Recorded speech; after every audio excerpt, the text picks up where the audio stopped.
of our words and deeds so that we may fully do your will. Grant us the patience to listen, the ability to deliberate, and the wisdom to make decisions that are fair and pleasing in your sight.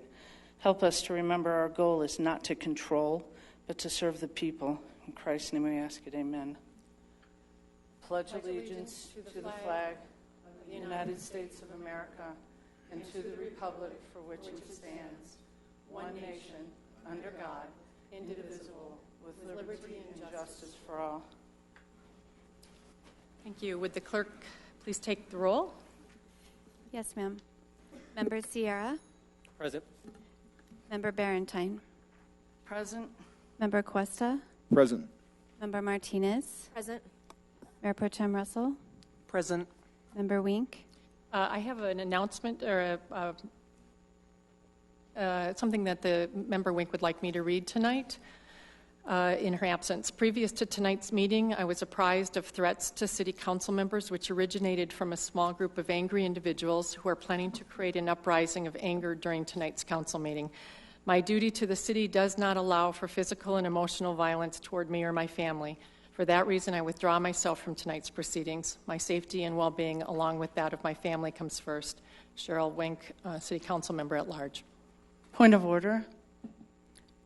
I was not apprised that there was any danger to me or any other council person. Why was council not notified? Apparently some of council was, so much so that they make a comment and don't appear at council. Why wasn't all of council notified? I was told that you were by Mayor Pro Tem Russell, that she had talked with you on Friday. Why wasn't council officially notified? I don't have any idea what's going on here. And nor, I don't know what the two of you talked about. I was not aware of what a council member just made a comment of and did not attend tonight. I was not made aware of that. I wasn't made aware that we were going to be walking through metal detectors or that there was any threat on anybody. Why weren't we notified? Point of order. I was not notified either that there were going to be metal detectors. We had this discussion. And when I left that discussion, I was not notified either. I apologize. Were there any other members who were not notified? Was every other member except for myself not notified? I was not notified of metal detectors, no. But you were notified that there was some threat. Were you given any documentation of this? No documentation. Okay. Councilmember Cuesta, were you notified that there was a threat to council? I was called and said that there would be additional security measures tonight. Thank you. I would appreciate it if officially that I would be notified. I do believe that I am entitled to see any documentation that warrants this kind of excessive show of force so that I can make a determination, and on behalf of the people that I represent, on whether a credible threat exists and what's going on and whether we're taking measures that are adequate or over-adequate. Well taken. I apologize to you. I had spoken with Mayor Pro Tem on Friday, and she said you were aware of the situation, and I said I was going to call all the other council members. I don't think it's anybody else's responsibility. And so I would like it to be official. You would like it on an email or something. Okay, thank you. I apologize for that, and that is the roll call. Am I going to be able to be given the documentation that so disturbed a council member that they did not attend this meeting tonight? I guess we would have to ask our manager and attorney and perhaps police department what can be said and what cannot. We can send something by email. Okay. A synopsis. Yes. Okay. All right, Mayor Olsen. So Here. 6 present and 1 absent, which was Councilmember Wink. And then did you call my name already? Did you call my name already? Yes. Okay. Sorry. So you said present. Thank you. Consideration of the minutes of previous session. Could I get a motion?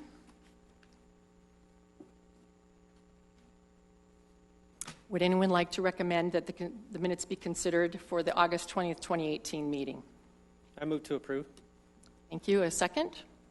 Second. Okay. Anything anyone's concerned about? See any mistakes? No? Please vote.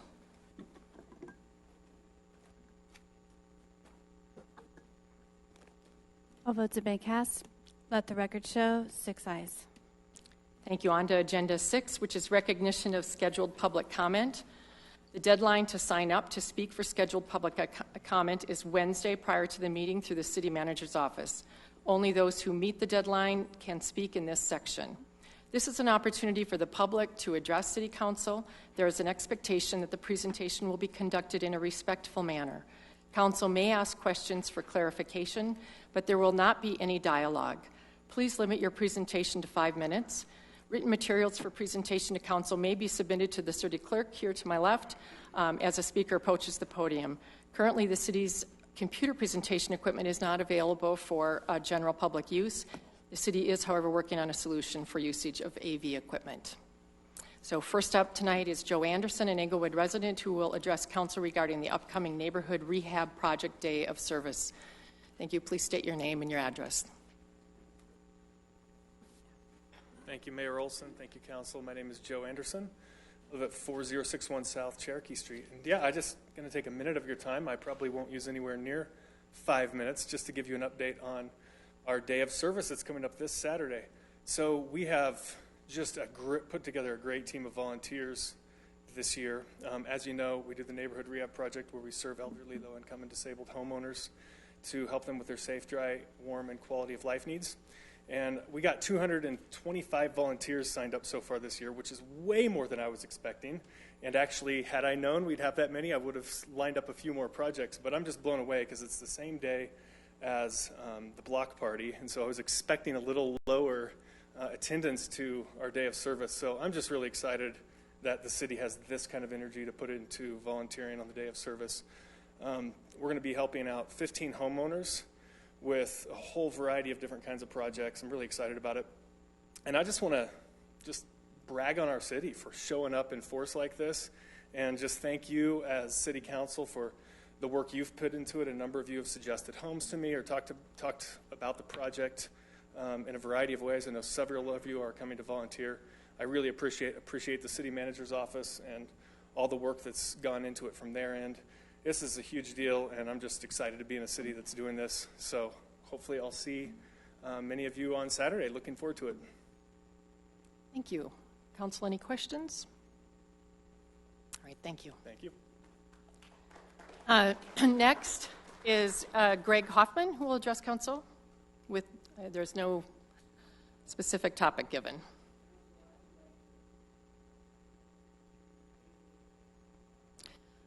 I'm sorry, no. People need to call ahead, and we're going to continue to enforce the rules that we set so we can keep them. He can, however, sign up during the second part. Thank you. The next is... Point of order. Does anybody have an opportunity, if they have any kind of, do we make any arrangements for anyone with accommodations? Because I just want to make sure that we're not doing anything to somebody who obviously has a physical disability. Yeah. If you need help coming up, we certainly would have people that could be useful. I mean, if you're asking for somebody else to come up in your stead, then I don't know if that comes under the Americans with Disabilities Act or not. I would defer to the attorney, and so I don't want to violate that law. Thank you. I think what I've heard the gentleman say in the back, just repeat to the public, is just that I'm not feeling well and I don't feel I can come up. He's trying to give his time to someone else. Does not sound as if he's someone here to represent you. Okay. Thank you. Appreciate the question. The third is Vicki Hoffmann, who will address Council. Again, no topic given.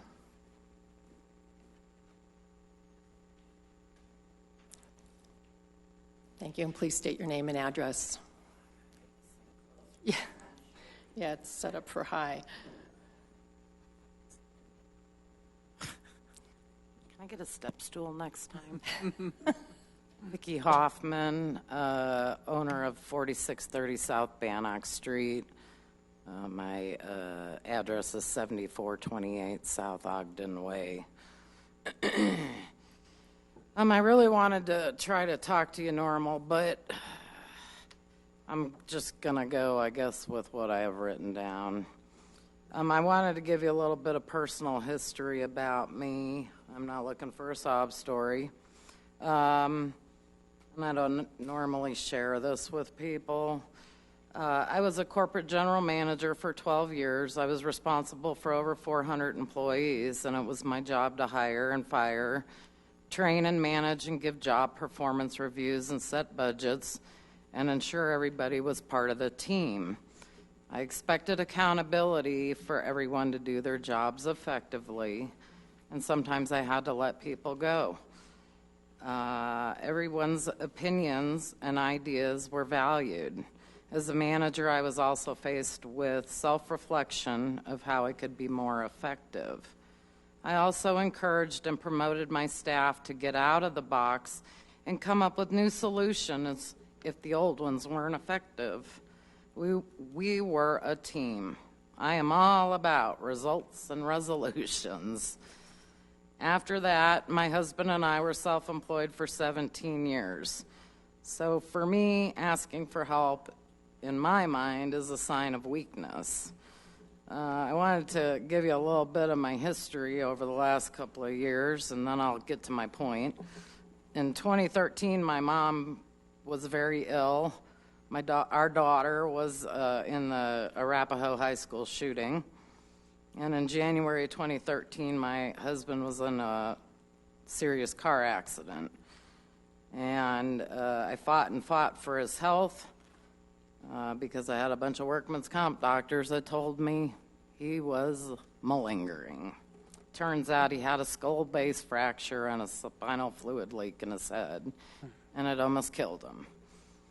I was trying to help our daughter through the shooting, take care of my mom and my husband, and at the same time trying to run our business. I got about 2 to 4 hours of sleep a day. My mom passed away in 2015. At the same time, my father-in-law was on a ventilator. My father-in-law passed away last summer in our residence.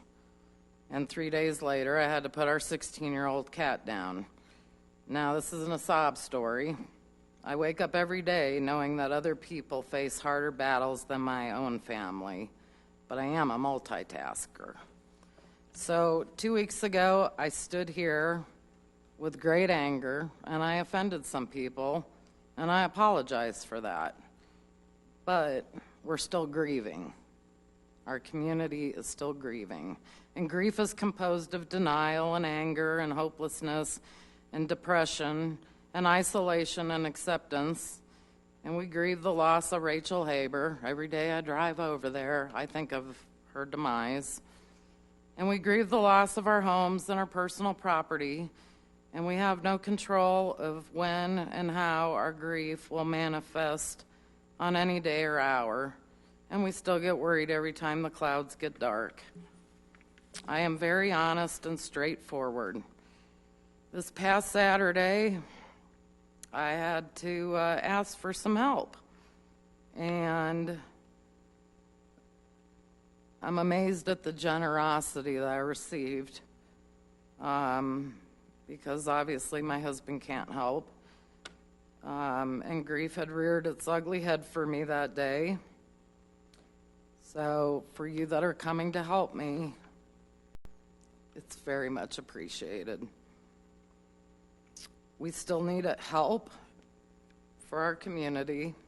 We still need help and support, and once in a while a shoulder to lean on. I am grateful for the wonderful people I have met during these dark days and very appreciative for the help I will be receiving. I believe that because of this tragedy, it's time to get out of our box and put our heads together as a community to ensure this never happens again. It's time to expect excellence, roll up our sleeves, and let's get to work, not another study. Include the community and solicit ideas. Let's be innovative and not reactive. Grief weighs heavy on my heart, knowing we lost someone who seemed to have such an amazing life ahead. I will continue week after week to demand these drains be replaced. Thank you. Thank you. Are there any questions for Ms. Hoffman? No questions. Thank you. Next is Miss Elaine Hults, an Englewood resident. I don't believe I see her here. All right. And next is Sara Harkness, an Englewood resident, who will address council regarding communication.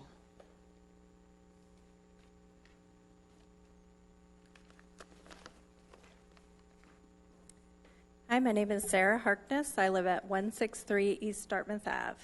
I moved to Englewood in 2007 with my family. At the time, it seemed to be the kind of place that, depending on how you looked at it, was either on the decline or on its way back up. Truly a neighborhood in transition. In the last 11 years, we've seen it change tremendously, and mostly for the better, with properties being spruced up, the downtown corridor coming back to life, and more families moving in. One of my favorite things about living in such a small city is that people can have a real voice in what happens in their community. I started listening to meetings around the time of the depot sale and started watching them online shortly after the meeting portal and live stream council meetings became available. This was a major win in terms of increasing transparency and made it so much easier for everyone to be informed, whether they watched in person or from the comfort of their own homes. My preference. I rarely come to meetings, but felt the need to come tonight. I've been dismayed by the ever-increasing attacks on council and staff.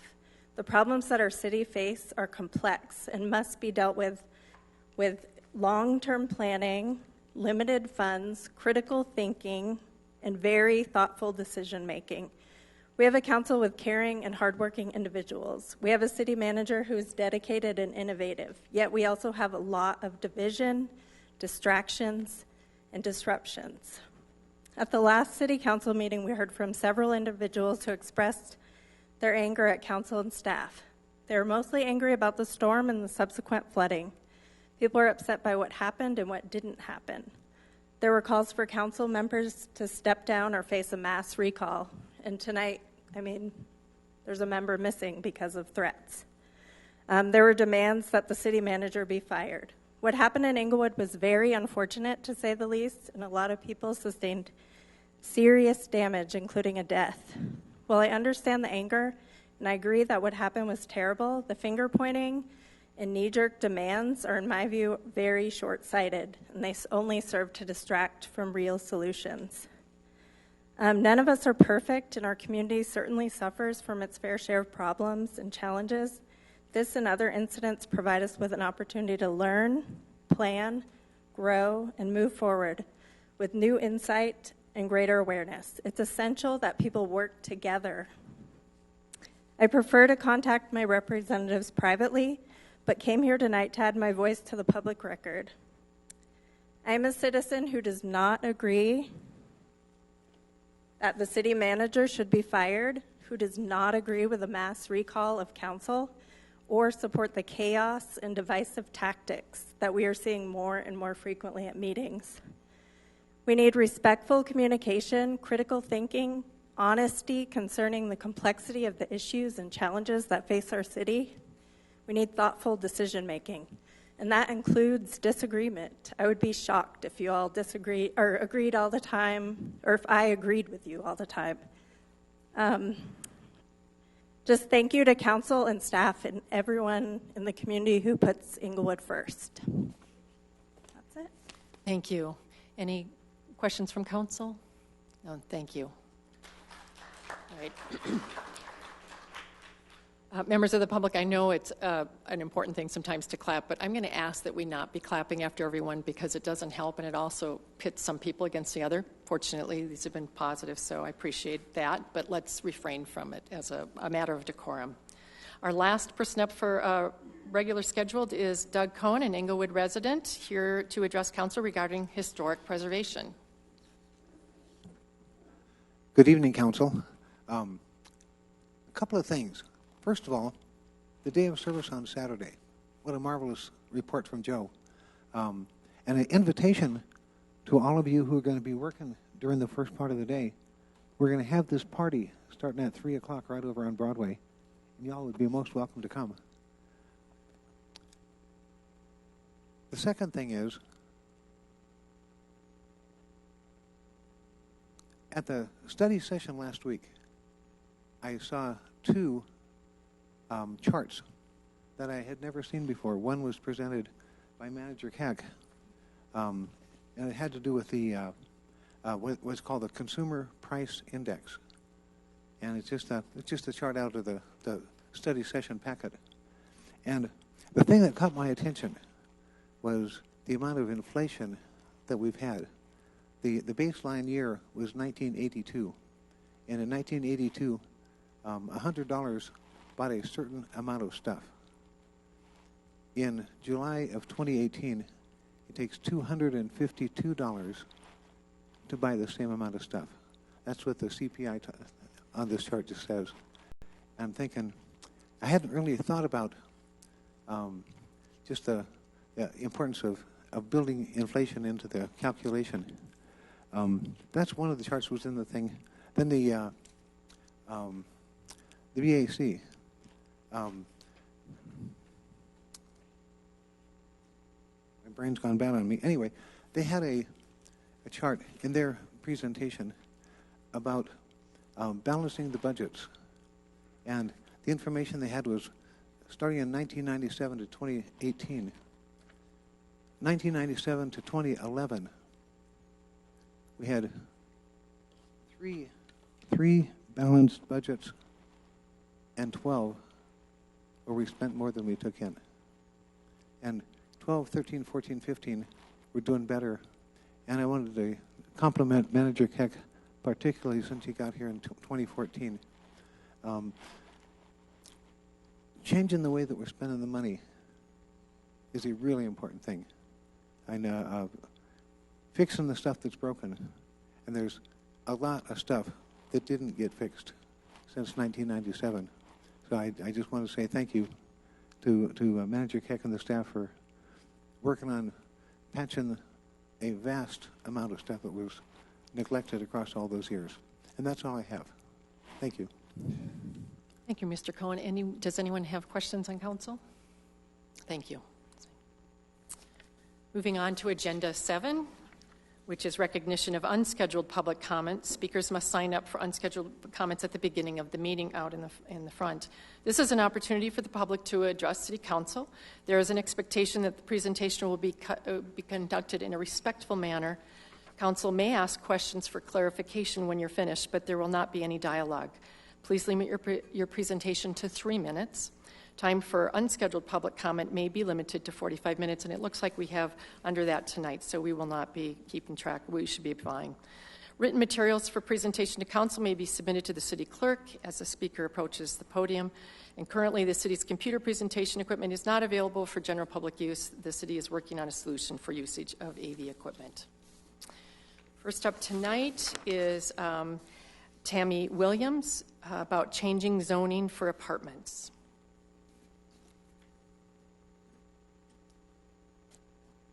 State your name and your address. I'm Tammy Williamson. I live at 4198 South Washington Street. It's my first council meeting.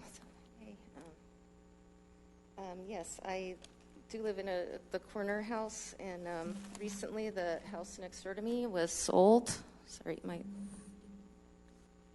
is this okay? Yeah, yes. Right here? Okay. It was sold last August to someone who bought it with the purpose of changing it into a makeshift apartment complex / Airbnb party pad. And this last year has been complete hell for the whole neighborhood, both behind the alley and across the street. Since we're talking about rezoning for renters in this session, right? I would love to keep it one family per lot, because at times they're cramming like 30, 40 people into this one tiny little lot. And I have lists and lists and lists about the problems with the B&B has caused, but I'm going to address just the renters at this point. He did make 3 apartments with the bulk of the house an Airbnb without a permit, without asking anyone or even saying, hey, how would you feel if I opened up a motel next door to you? So obviously, no one is with that idea. We've had, just with renters, He has a garage renter, and they have a window that is literally open onto my backyard, right on the property line. So I feel like there's no privacy in my backyard with people looking at me, and now with renters on the top floor, every 3 months I got new people looking down at us while we're in our backyard. There's nowhere to park. There's one spot on street parking in front of his house and maybe 2 or 3 in the driveway and one in the back, but he intends to have so many people on this property that no one has a place to park. My neighbor across the street is in ill health. She has a nurse come visit her every day. There have been many times when the nurse could not find a place to park for her. And let's see, in the past, some of the issues I have encountered because of a rental next door to me. My car has been hit and run 3 times. There's no parking. My back fence has been ran into and broken twice. I've had a peeping Tom. I guess a girl who lived in the garage had a boyfriend that would park his car on the sidewalk and then proceed to stare at me. Like he would back up. My neighbor across the alley has a slope, I guess, that you can, he would walk up on it and just stare in our window through it, and then he'd peek out the other window. And can you finish up the next 10, 15 seconds? All right. There's also been an increase in drugs and crime. We've had a car broken into. I've had furniture and shopping carts dumped along my fence. Right, thank you. Perhaps you can submit some of the lists that you have to our city clerk so that we can, but I bet there are some folks who have questions. So stay there for a second. Councilmember Martinez has a question for you. Thank you for coming this evening. How did you say how long you've lived at the property? I have been here since 2004. Okay, and you said the property next door was sold about a year ago, and these in August last year. And these issues have taken place since that. Yeah, he doesn't even live on the property. He doesn't live there. And also, if you do even consider allowing these, I know that it's already in the zoning code. Like if you want to breed your dogs, you have to get a written permission from all your neighbors, because it is a potentially could be a distracting and a problem area. If you're going to do that with the apartments, have that as a requirement, plus no grandfathering it, so everyone has to start We'd be glad to take if you want to write some of those up as an email and send it to one of us, or give it to the clerk tonight. That would be great too. Councilmember Barentine has a question for you. I missed where the property was when you first started speaking because of the mic issue. Oh, 4198, the corner of Princeton. South Washington. And it's the 4188, the blue house next to me, the one that's built way high. All right, thank you. Councilmember Sierra has a question for you as well. We have lots of questions for you. Yeah, thanks for coming tonight. Actually, Councilmember Barentine asked my question in terms of where the property is located. I guess one comment, we're bringing up, can I make a comment? Usually we do our comments after this, but if you want to make a council request right now, you sure could. The end of it, so. Okay. Thank you. Great. Councilmember Cuesta. Your name one more time, ma'am. I'm sorry? Your name one more time. Williamson. Thank you, Ms. Williamson. And thank you. I know I'm asking you to speculate here a little bit. Do you get the impression it's a long-term rental, or is it a short-term rental? Are people turning over pretty quick at the house? The only long-term rentals are the ones that are in the garage. The people in the top floor and the basement, like every 3 months. And the main bulk of the house, he's turned into a 16-bed Airbnb party pad. So it sounds like you have both. You have long-term rental in the garage 3 and then apartments and an Airbnb. Understood. Okay, thank you. Mm-hmm. You have no other questions, but I have one. So have you seen this listed on Airbnb as well? I can show it to you. Oh, I believe you. just asking. Thank you. We go through all of the all of the comments tonight, and then at the end of them, council will respond to the requests that people are making. So if you want to stay tuned till after 7, 8 more people, there'll be a response by council. Okay. Thank you. The next up is, I believe, Dane Borman. Is that correct? Yes. Great.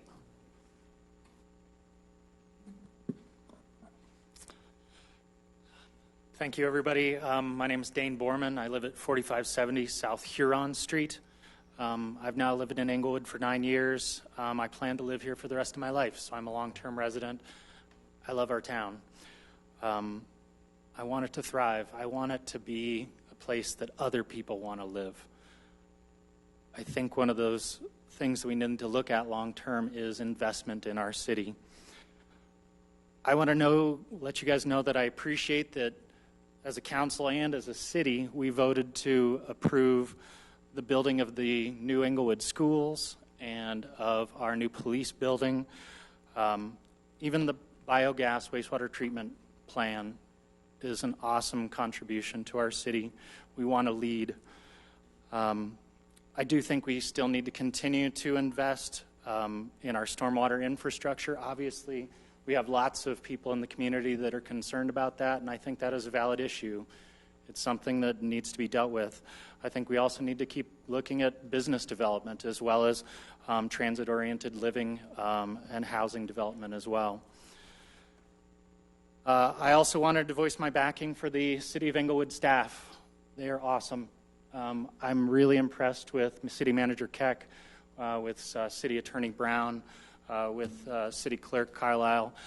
They always exceptionally answer questions from council, and they also come extremely well prepared. I know that under the circumstances, the flood is not a predictable thing, and I know that our city workers and our city staff were working around the clock, and I wanted to let you guys know that I appreciate it. I also wanted to let council know that I appreciated their responses as well. Councilman Cuesta, my council person, I heard that he was out talking to people in the community, and that is appreciated. If it was my home affected, I would definitely appreciate that. I also wanted to voice my support for the city council generally. I do not support the global recall. I think that is total craziness. I see up here, 6 people right now, 7 people that really care about this community, and I care that they care. They work hard for our city. They work hard for the people of this city, and I appreciate that.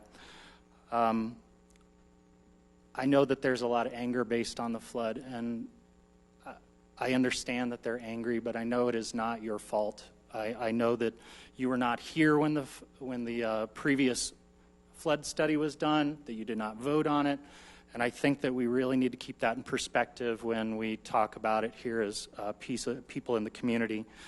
That being said, I do think we're going to have to make some sacrifices and likely increase our taxes to try and pay for a stormwater change, and that's just part of what we have to do. The one criticism I have for council is that we need less grandstanding and more communication. And last thing I want to say is compromise is not a dirty word as long as it benefits our community and the city of Englewood. Thank you. Are there any questions from council? Thank you, Mr. Borman. Next up is Beth Borman, here to speak about biogas.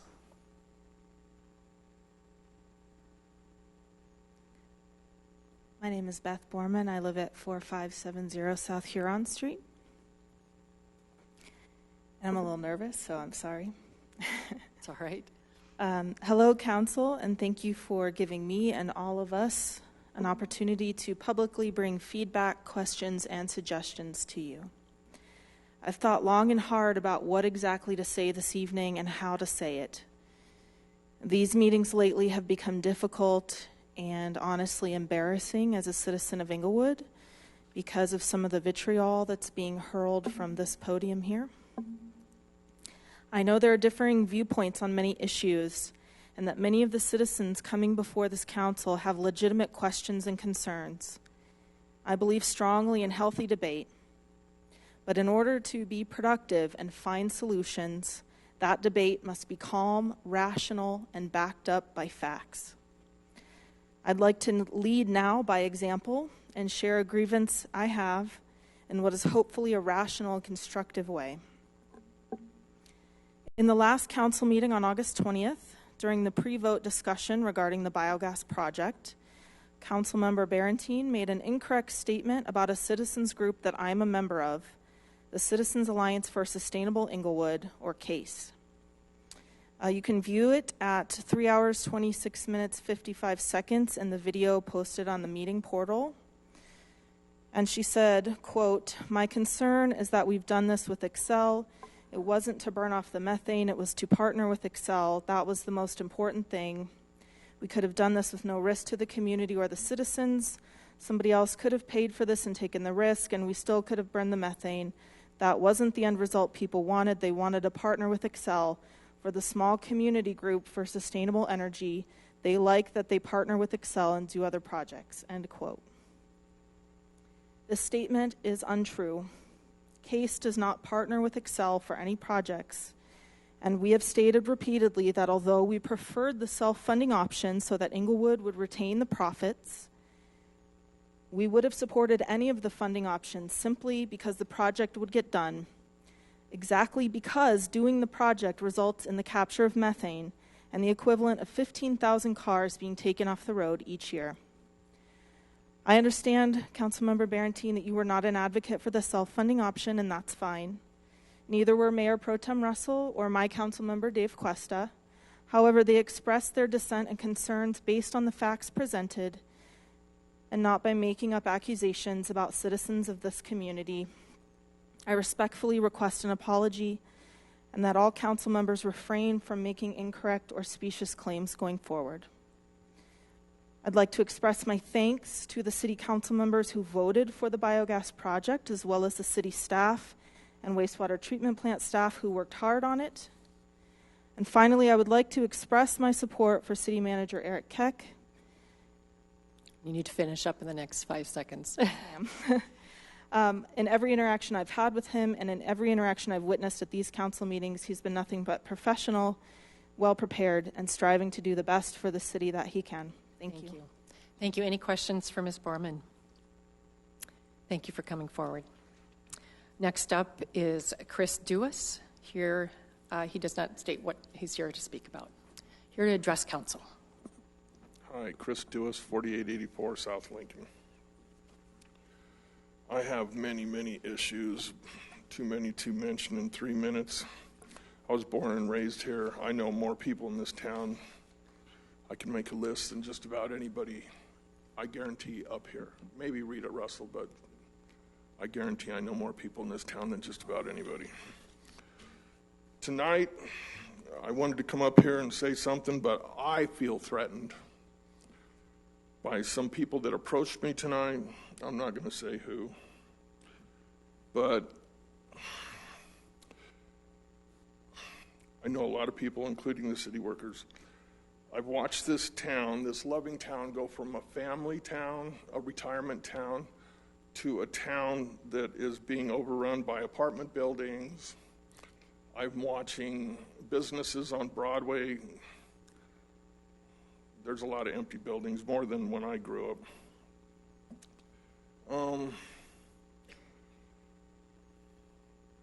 I asked the city, I came here over a year ago with an unsafe tree in my front yard, my neighbor's yard. It was deemed unsafe by 3 arborists, and nothing has been done. We come to the city council and ask questions, but I never hear anything back from them. And I'm appalled that one of the city council members feels threatened because of some of us come up here to ask questions. I worked hard today. I'm tired, so I'm a little bit scattered, but I will be back. I just want the truth to come out about a lot of the bad deals that have been made by the city and the reason the city's in debt. There's no reason the city should be in debt when it makes $50 million a year in taxes, and it's over $200 million in debt. But we'll talk about that later, and I'll be back. Thank you very much. Thank you. Are there any questions for Mr. Dewis? No. There were none. Next up is Becky Deal, here to speak about the flood. My name is Becky Deal. I live at 1241 West Radcliffe Avenue. I've lived in that home for over 31 years now. I am a flood victim of July 24th. I say am because the problem will never go away until the problem is fixed. It's been 6 weeks now and nothing's been done. Maybe a new study's been worked up, I don't know. I'm telling the city get off their butts. Let's do something. Let's make something happen. If you've never been through something like I have been through, you have no idea what it takes. I spoke at the last meeting. I forgot a few things. My husband and I are retired. We've been able to work on our flooded house, yard, garage, etc. For 5 weeks now, from sun up to sundown. I asked myself, what if we both had to work? Didn't have 12 hours today to work on our home where we live. I can tell you, we wouldn't be happy. Again, I'll say, if you've never been through what I've been through, you don't know. I want to ask, where's code enforcement? The Radcliffe storage unit that is right next to me has yet to do anything about the gate that the flood had bent. We've already fixed our fence that makes them be able to advertise a secure lot. The gate was installed per fire code, the department's request years ago, as a second outlet. But I'm here to tell you, there's no car that can fit through that 6-foot gate with a metal pole sticking right in the middle of it. Where's code? I don't know. Nobody's been out there. I want to ask you, do you think your time is valuable? I think my time is valuable. I think you probably think your time is valuable too. I'm going to be here, council meeting after council meeting. You're going to see my face. I'm going to speak here and there about everything, this or that. I don't want the people of Englewood to be forgotten, lost, thrown under the rug, passed on to the next council. I want to ask, where have you been, Mayor? I haven't heard anything from you, ever. 100% of my living space was flooded. It impacted my whole family's life. My grandson I have in custody of. I have him in therapy now because every time it rains, he freaks out. Mima, is the house going to flood again? Is it going to flood? Tell you the truth, I'm kind of nervous about it myself. We were devastated. And if you haven't been through something like that, you have no idea. But I'd like to say, when I did make a call, I made it to Rita Russell on the 25th of July. She took the time to come to my house more than once to see the impact, what it did to our family. Gave me her personal cell phone number, told me to call her anytime. She got a 30 cubic yard dumpster put out front for the families that were impacted. We filled that thing at least 4 times. Would you try and finish up in the next 10 to 15 seconds, please? And the neighbors across the street, her church people came out and helped them. I'm going to leave it at that for now, but I will be back. You will see my face again and again. We, the people of Englewood, will not be forgotten. Thank you. Are there any questions from council? I do have one question for you, ma'am. On the Saturday after, the week after, I came by all the homes and put a little message with my card on it, and I know I put one on your door. You never received it? Never received anything. Okay, I apologize. I'm sorry. I did knock on your door to see and no one was there, and I left them on about 30 homes, but I talked to maybe only 10 to 11 were home that Saturday morning. Thank you, though. I just want to make sure. Working. Thank you. Next up is Dale Peters, and there's no address given. Okay, thank you. Next up is Mr. Jerry Walker.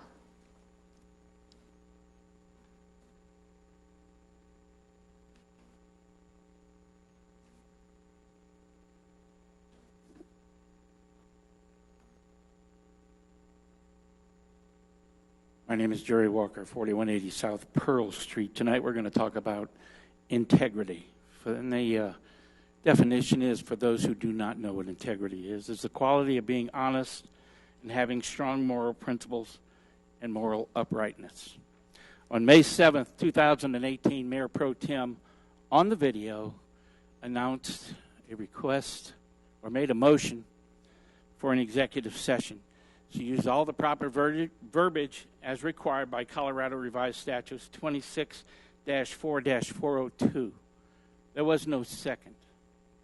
At that point, Linda Olsen, at that time a council person and not mayor, quickly made a motion for an executive session with no verbiage as required by Colorado Revised Statutes 26-4-402. It's on the video if you want to go watch it. That was immediately seconded. That was an improper motion by Colorado Revised Statutes and by Bob's Rules of Order. So they went into executive session. And in that session, the city manager, Eric Keck, berated and chewed out 2 council people in that session. And there were 4 of the council people in there that did not have the integrity to stop that.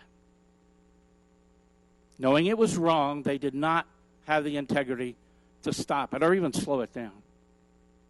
So they came out of that session. Next week, 2 council people moved to have that audio released to the public. 4 council people decided they would hide that evidence by voting to not release it. That's also on the video. That audio was evidence of a crime and a violation of Colorado Revised Statutes 26-4-402. Not even the integrity to let you hear it. In the last couple of weeks, that evidence has been destroyed by the same council people who didn't have the integrity to let you hear this evidence of the violation of Colorado Revised Statutes. Every bit of that is true.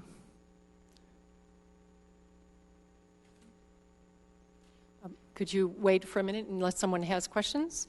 Any questions from council members? I do have a question, if you'd be willing to entertain one.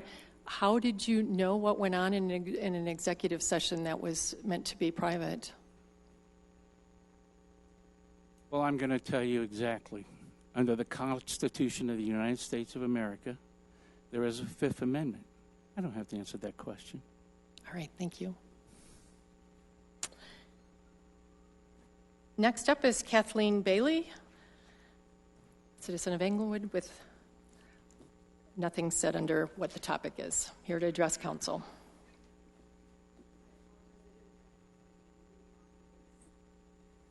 What that's going to look like. Kathleen Bailey, 4686 South Jason. The rain that fell over the flood area per Keck was about almost 2 inches in 55 minutes.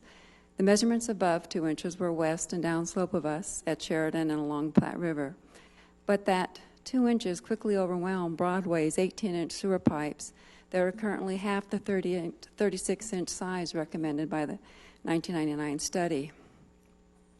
Table 5, page 37 in Englewood's own 2010 Storm Drainage Criteria Manual lists a 2-year event as 0.95 an hour, 5-year event as 1.35 inches an hour, 10-year event as 1.5 inches an hour, 25-year event 2 inches in 1 hour. I can't speak for the actual flood victims, but as a citizen, I am deeply grateful that at the 827 Council study session, for the first time since the flooding, and what actually appeared and sounded like genuine urgency and caring, the city presented a new targeted study that would begin immediately to identify how to effectively mitigate and then actually take action in that specific area of the July 24th tragic deadly flood in order to mitigate that from happening again, including identifying a current available funding source to pay for the study and identifying that they will secure the necessary loans to actually get it done. I went home and broke down crying with a sense of relief, and I expect each one of you to make sure that actually follows through on, and it should be done before next council meeting. So I say thank you. I also want to express appreciation for how this council engaged each other at the special meeting held on 8/28. Unlike so many meetings over the last 2+ years, all the way through Tuesday's meeting, and especially during the second half of that, after that break, the high-level exchange between each of the city council members was the most amicable, detailed, and constructive I have ever heard between city council members, and the subject of that entire dialogue was health and safety of our community. All that gives me great pause, no guarantee, but great pause and hope that this council is and will continue to fully embrace and engage in active oversight for the health and safety and welfare of our citizens, our community, that is Englewood. Thank you. Thank you, Ms. Bailey. Does anyone have questions from the council? Seeing none. Thank you very much. Last up is Katy, is it CO? Scott. Oh, absolutely. That is what it is. Did I miss? Who did I miss? Oh, James. Sorry. Mr. Maggiata is next. I overlooked one. Thank you for calling that out. Good evening, Council. We have a few things for you to pass out. Mr. Maggiata, could you also give your name and your address? Thank you.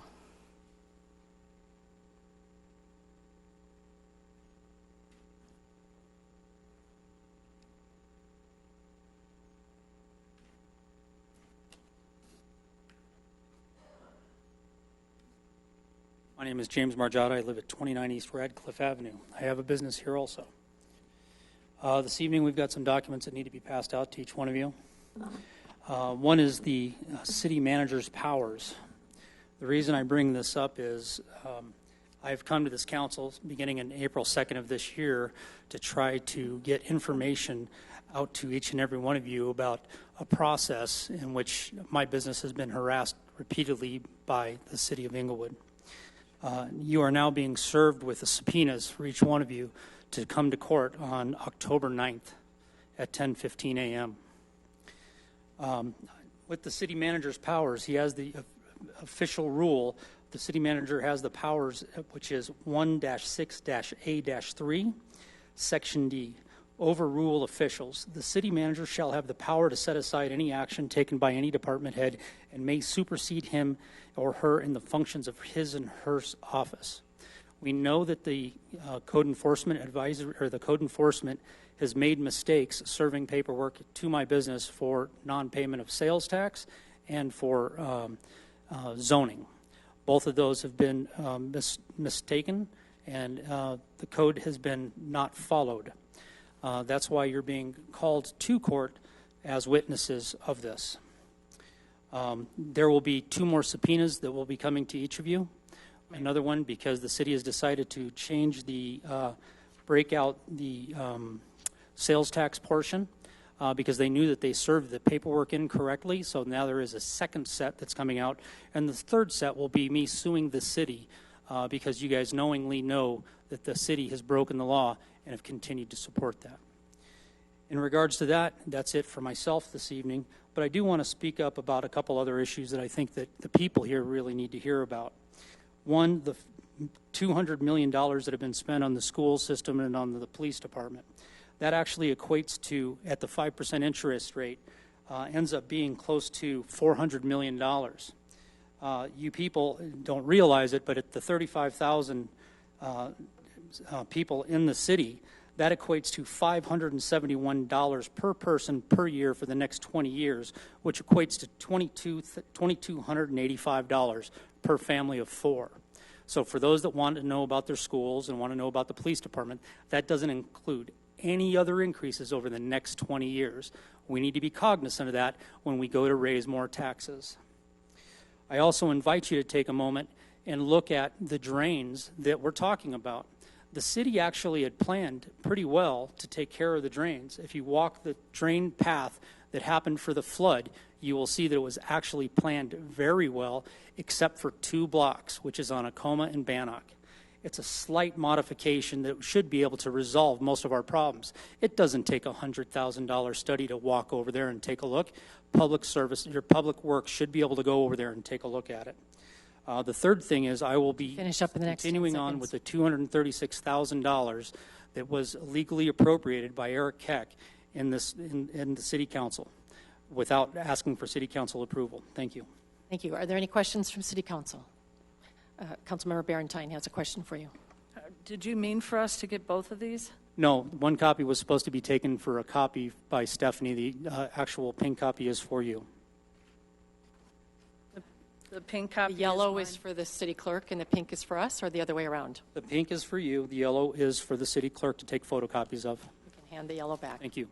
All right, thank you. Thank you. Any other questions? Thank you. All right. Now, Miss Katy Scott, who's here to speak about flood prevention.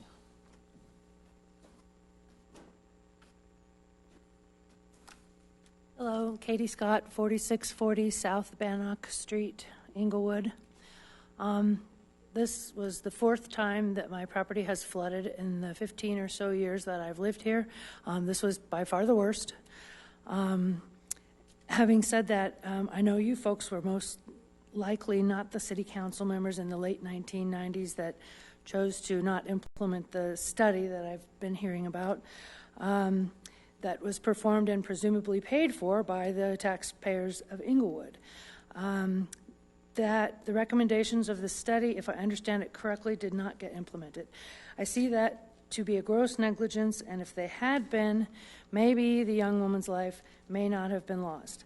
That house is two behind me. Going forward, I want to thank Mayor Pro Tem Rita Russell for coming out when a neighbor called her and her help with the power situation on my neighbors just behind the alley from me. I especially wanted to thank Council Member Dr. Cheryl Wink. Unfortunately, she is not here, but I do understand hearing the announcement, so I get it. And I will personally call her, but I especially wanted to thank her. She came out was extremely empathetic to my situation, and she went above and beyond to get me help with laundry, etc. She continues to be a great help to me. I really appreciate it. I must say that I was not as impressed with the mayor's response I got when she came out. I told her the flooding history at my home and the home to the south of me.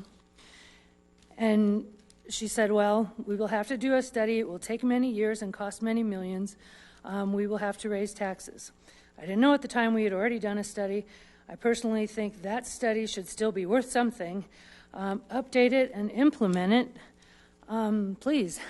This drainage situation and the underground river our homes are above should now be treated as an emergency, in my opinion. I attended the last two city council meetings. I am hearing about funds allocated for one thing cannot be used for something else. But again, this situation is urgent. I'm pleading with the powers that be, if the city can't allocate the money, then borrow it. And it sounds like maybe you are arranging to do that. Thank you very much. My bedroom was in the basement. A bathroom that took me 10 years to build and pay for were both ruined. An oil painting of my deceased grandmother's was ruined. We almost lost our cat. Countless outdoor items just washed away in the river. None of this compares to the tragic loss of life, and I'm sure all of us affected would vote yes to raise taxes for this. Voters approved new schools. If this had happened when the kids were walking home from school, the results could have been much, much worse. I agree the drains need better maintenance, but that won't stop this from happening again until the larger picture is addressed. Finish up in the next 10 seconds. I think I am, yeah. I had to ask my 75-year-old mother to move out. She was living with me after being displaced by the hurricane in the Caribbean a year or so ago. Please, please, please, let's not make the same deadly mistakes they made 25 years ago or so and get this fixed. Thank you very much. Are there any questions from council for Ms. Scott? There are not. Thank you for coming. That ends our comments at this time. City Council, it's time for you to respond. And we had a conversation last week about being careful about making sure that we respond to everyone. So who would like to begin? And let's make sure that we've given some kind of response that might be helpful, or including council requests. Who's first up? Would someone like to speak? Councilmember Barentine? For the flooding, I do agree that it would be important. The information that people have given me that have walked that area and some insight that they got from that, I think it might be very valuable for council. And some additional debrief, I think, is important. I went over in that area and talked to a few people concerned about some additional stories I heard as things come out after people settle down, and we all have phones and tapes. And I do think it's important that we have both the council and the citizens a little bit more involved in some of the debrief so that information is vetted in what we're doing and what's going on. To Sara Harkness, the council, I was very dismayed to hear misinformation. This council has not asked for the city manager to be fired. The council has asked that we all, including the city manager and this council, address the concerns that the citizens bring forward to this council. They need to be addressed. And that kind of misinformation and rumor mongering that somehow this council is considering firing the city manager is reprehensible. And I'm sorry that that kind of rumor keeps going. It's not coming from the council. If you're talking about the citizens and their concerns and they're bringing those issues forward, then you need to talk to your fellow citizens, get a little bit more information. There's been nothing from this council that has not supported our city manager. But we also have supported that the citizens have a right for their issues to be discussed and addressed by all of us. Mr. Dewis, as I said earlier, I did not know about what was going on tonight. I don't generally like an additional show of force. I think that or anything that gives the impression that this council is afraid of its constituency. I have not seen anything that would have generated this or been made aware of anything. Maybe I will be in the future, but I think all of council needs to be made aware so that we're not surprised by these kind of actions, certainly. To Ms. Borman, I am happy to hear you say, and I believe I got it correct, I believe strongly in healthy debate. Me too. And I have made myself available, especially in the last month, for a lot of healthy debate. And hopefully, if you think that I have made any comments that you believe are untrue, and you wish to discuss them with me, then pick up the phone and discuss them with me, or come to my coffee, or to the debate, or meet me. But I have done several years' worth of work on this issue, and I don't believe that I made any incorrect or false statement. And if you want to have a conversation and you believe that you can show me that I have, then I would be more than happy to admit if I have misstated anything. To this point, I don't believe that I have. I stated my concerns about the biogas very clearly, and I voted on a lot of information, a lot of research, and I think that I stated it well. If you do not, then please come out and have the healthy debate with me. To Mr. Walker, I am a little taken aback by the mayor's question to you. It is public record that the meeting was protested as soon as it was finished, and I made it very clear why the meeting was being protested.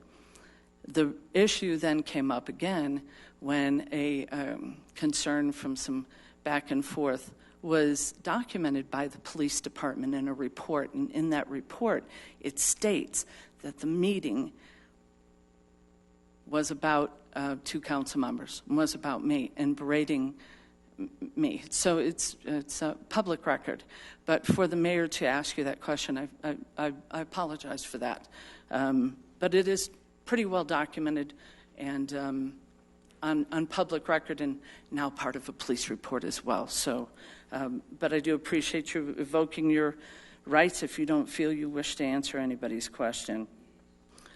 Thank you very much. Councilmember Martinez. Thank you, everyone, for coming tonight. I would like to follow up with a couple council requests. On Ms. Williamson brought up about the property issues relating to the property on Washington, and also the unsafe tree issue that Mr. Dewis brought up. I know we've talked about it before. I don't know if we can just get an update maybe on where that is and what options are for a resolution with that. And thank you, everyone else, for coming tonight and sharing your thoughts on us working together and a support of our city staff and council. I really appreciate it. We work really hard, and we're only doing this because we care so much about every single one of you and what in our city in the future. And so it means a lot to us when you come and say, you appreciate and thank what we do. doesn't happen often, so thank you very much for all of you that came forward to share those thoughts with us tonight. To the folks that brought up the flooding issues, I'm so sorry that you're still having to deal with this. I know a lot of people lost everything, and hoping that we can work through whatever option might be the best to help resolve some of those issues. And it was brought up tonight, the community support for the school buildings and the police buildings, and the citizens voted to increase taxes for that. So it's possible that we could look at something to increase taxes for infrastructure as well. Those were community supported. So thank you everyone for coming. Thank you. I have a number of comments to make. I wanted to thank Mr. Anderson, Joe Anderson, for the day of service report that he gave and the kind of work that he's been doing on behalf of our citizens. And I'm very thankful that at least one of the homes out of the 15 is one of the homes that was impacted by the flood. I hope we can do more like this. So if some of you still are as flood victims, have things that normal citizens like myself or others up here and others throughout the community could do, please do let us know, because there may be another group of volunteers to do something. Mr. Hoffman, I know you didn't get up to speak, but I want to tell you I wish you well, and I do hope that there is recovery for you and that we'll be able to see you up front here with full health. Ms. Hoffman, I really appreciate your telling us a bit about yourself and what's been going on, and I appreciate your thanking, especially those that have helped you in this time, and look forward to seeing more ways that we can be working with you. Ms. Harkness, I've really appreciated your support over time, and I think you've got a very reasoned way of reflecting what's been going on, and very even, and I appreciate that. And I agree that we need a lot of long-term thinking, and that's hard for people, especially when you have an emergency. We want something to be done right away, and it's really difficult to do that, and it's often not the answer and the right thing. Mr. Cohen, I love the consumer price index, and the comparison scares the daylights out of me sometimes. For those in Unscheduled, Tammy, Ms. Williamson, I do think we're looking at a lot of things regarding the apartments, but I also would like to ask a council request to take a look at that property to see if there's some violations there that we can help to rein in a bit and make life a little bit more comfortable for those who live there. Mr. Borman, I appreciate your thanks and your perspective on how to actually get us further ahead in infrastructure changes, taxes or other kinds of forms of revenue. And then Ms. Borman, I really appreciate and have always appreciated your perspective on the biogas. Some of the work that Case has done was extremely helpful to me in making a helpful decision. And I thank you for your perspective on that, and also thank you for correcting information that could have been conceived as being false. Mr. Duas, you want to hear back from us, and I think he left, but that's what I'm trying to do tonight. So I'm going to actually talk with council about how we do this a little bit better every night, but I want to make sure that every person tonight was mentioned. And I agree with him that there are some things that are negative going on in the city, and what I would really love to see is that we find ways to work together and finding more solutions together, rather than finger pointing and anger. That doesn't really help us. I think there's time for that, and often that motivates us, but then to move on to solutions together. Ms. Deal, I really am sorry that my car did not make it. Maybe the wind, I don't know. I talked to a lot of people that morning on Saturday, but I would love to come by and talk with you if you're still interested in having me. I'll talk with you later about it.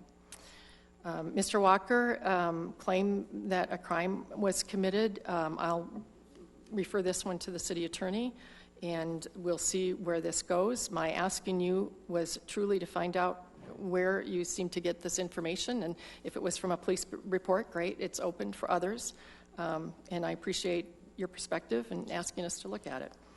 And Ms. Bailey, it's nice to hear that you're excited by something that we've done, because we've seen you up here a lot and have not satisfied you many times. So I'm as excited as you are. I think you might have missed a few meetings leading up to in our study session. I think from the beginning we all have said, what can we do? And we know, as one of our members that came up said, it's going to take time to figure this out and do it right, but we got to do it as quickly as we possibly can do. But we can't do it quickly enough so that we make mistakes along the way. We've got to do the right thing. It's not going to be easy. Mr. Majada, I'm waiting to hear what I do next with these forms that you've given me. And no on raising taxes. No one's saying we're raising taxes yet, but there are a lot of people that are coming forward that are suggesting that we look at it. And so we will be doing a full study on this after the budget is over to see how can we do some of the things that we need to do. And then finally, Ms. Scott, fourth time of flooding, I do remember having this conversation with you.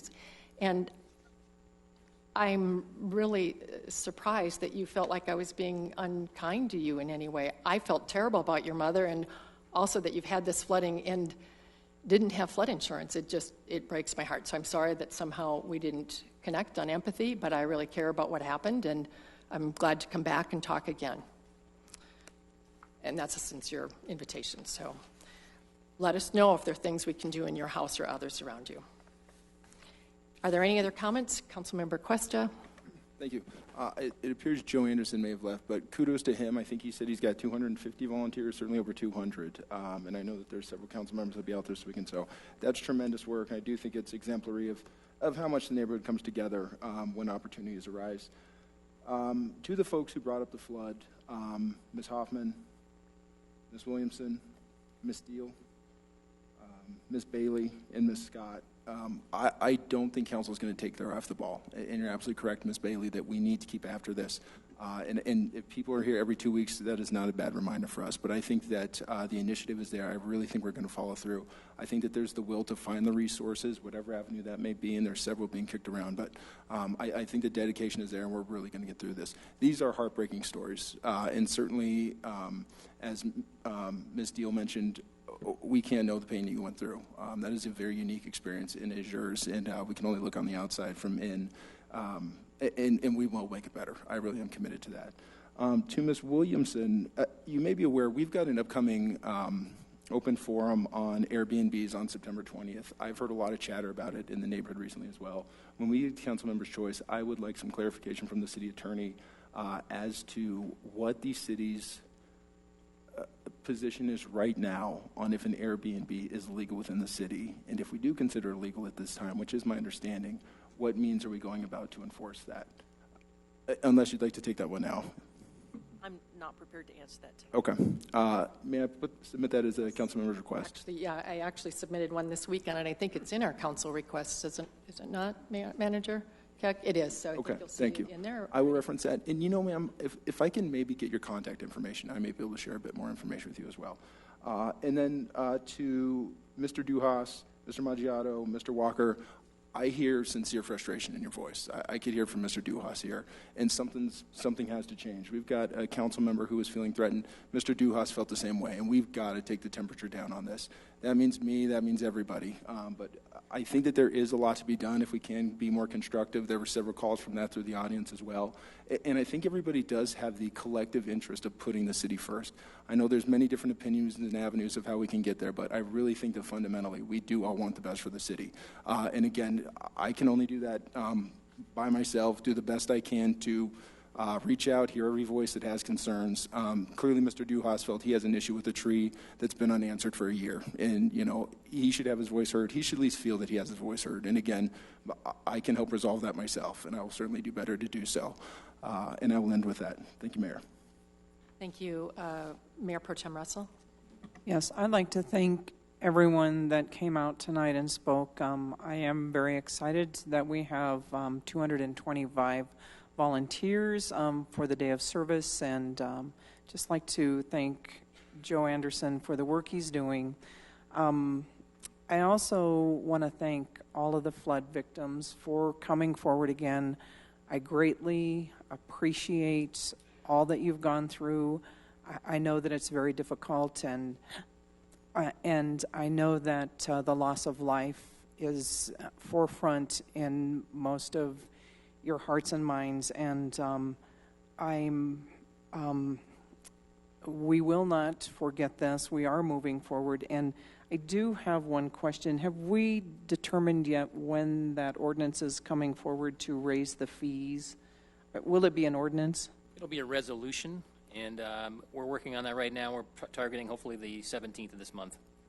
Okay, so actually, I heard one person say this is very quick for how government moves, and it is, although I know that for you all, it hasn't seemed quick enough. And so, Becky, just in the church people that came out, that they don't go to the church that I go to, but it in all fairness to Mayor Olsen, she was in contact with a couple of the pastors, and so she was out of town, so she forwarded me the connection, and so the mayor was working on it to a certain extent, even though she wasn't here. So I'm very thankful for those pastors that made available help and that people were able to come out. And Katy, I thank you for what you've gone through. It breaks my heart. And when you told me it had happened 4 times in the 15 years you've lived here, it is a problem that needs to be addressed. And so we're moving forward on that, and we're not going to let it go.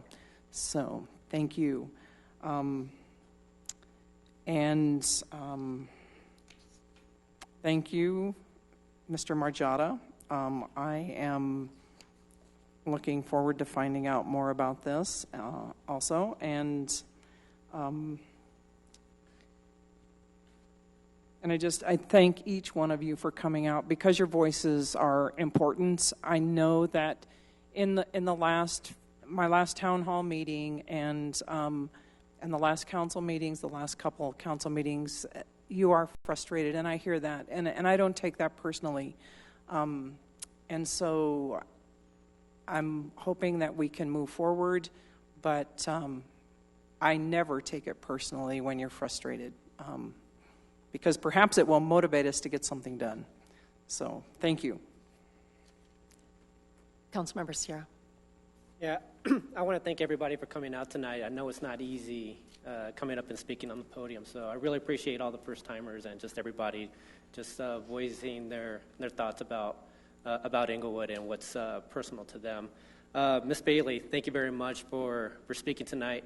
I've always enjoyed your conversations. So even though, I'm very happy that you brought up another talking point about how we're working as council. I think we could get better, but I definitely think that we're moving in the right direction.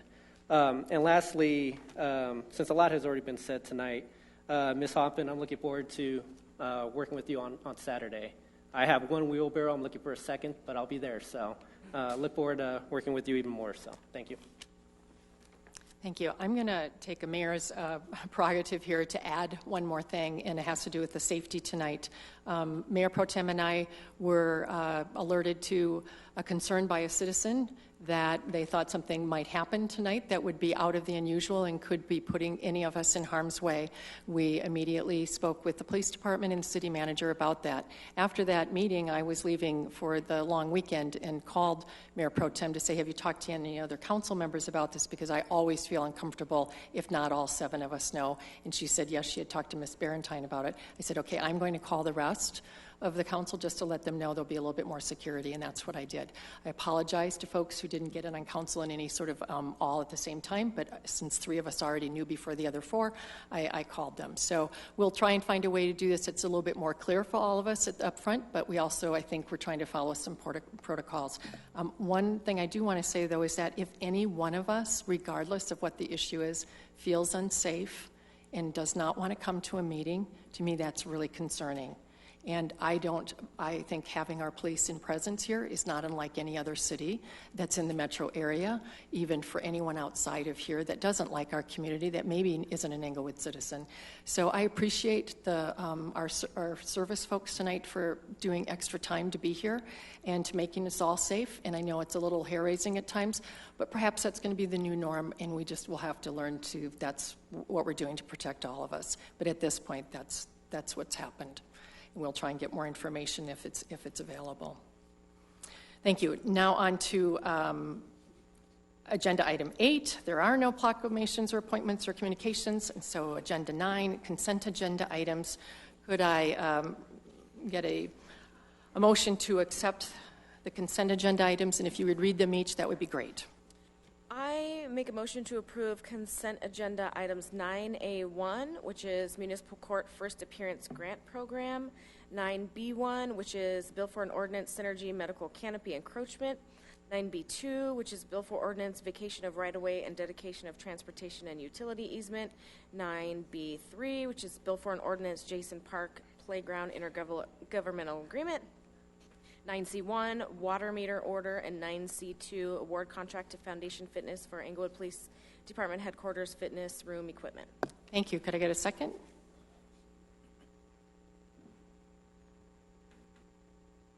Councilmember, are there no seconds to this?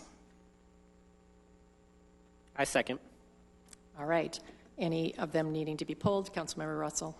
Mayor Pro Tem Russell, sorry. I would like to pull 9C1 and 9C2. All right, 9C1 and 2. Any others? Okay, so with those pulled, are there any other concerns about the others? Let's please vote to approve 9A1, 9B, 1, 2, 3.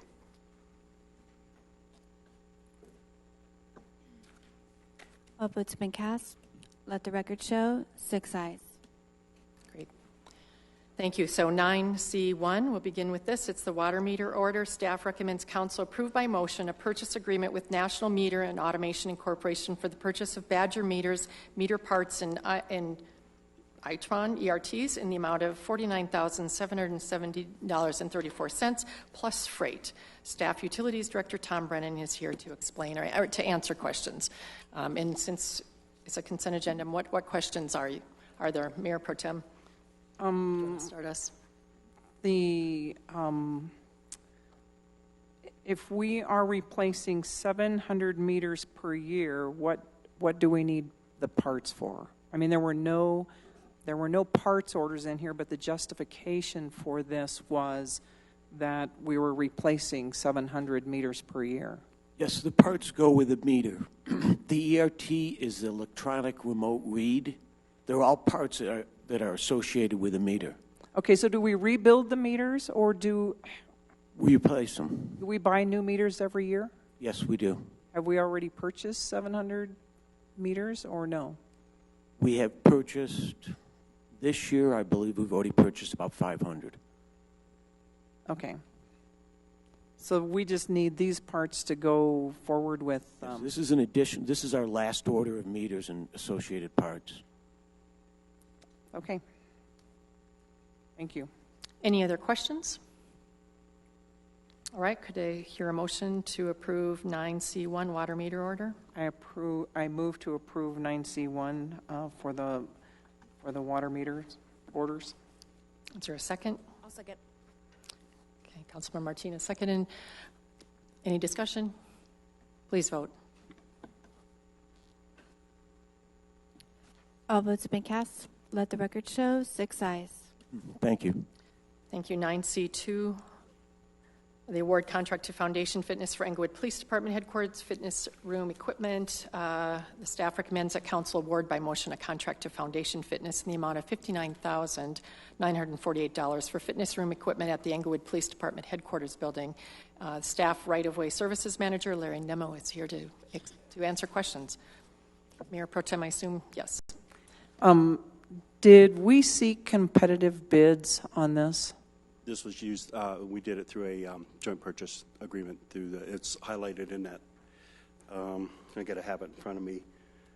It is an E&I cooperative agreement, CNR 10022, which was based on another RFP for education.